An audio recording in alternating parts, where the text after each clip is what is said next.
गजर का हलवा बना रहे, गजर का हलवा। फॉलो कर छुदा। हाय क्या हो गए अब लोग, हमको आपसे प्यार हो गया आपके इतने सारे मैसेजेस देख के। भाई चुप के भाई हेर साथै हो चेपाते जरा पाए त्यसलाई भन्दै छ त्यो हो गया पछि पछि पढेपछि के गर्नु हो। हो गया रे, लाइक बंद करो अभी।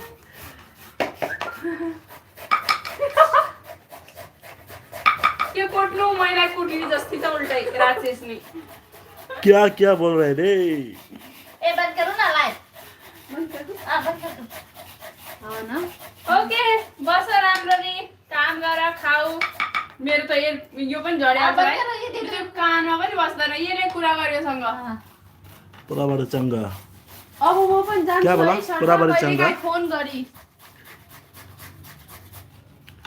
कोई तो आ जाओ भाई लाइव में। बाय राम्रोसँग नहीं आ रहा है लाइव पे। 1 घंटा भाई को लाइव हम लोग कभी आते नहीं ना निरोला। अगर हम लाइव आ जाए ना मौत आ जाएगी, सबकी कयामत आ जाएगी। मेरा यूट्यूब पे है। हाँ यूट्यूब पे आ सकते हो क्योंकि वहाँ पे तो कोई क्या पता इतना बड़ा लाइव कर दे कुछ हो जाए आपका। इसमें ना 45 लाइक हो नहीं रहा है। फ्रेश वाले एक्सेस मिल रहे हैं ना। फॉलोअर्स कितना हुआ? नहीं मैं ये फ्रेश वाला ही है, तुम करो, तुम मेरे लिए रख लेना। वाह भाई मेरे लिए रख दिया क्या बात है।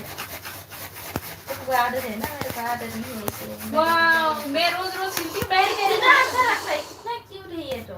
हाँ खा जाए क्या ऐसे हलवा नहीं बनाएंगे ऐसे खाएंगे उसमें डाल के सैलेड बना के खाएंगे अब हम। और लेके आने से ऐसे खाने बने और चीज 2 केजी बनेगा तो 1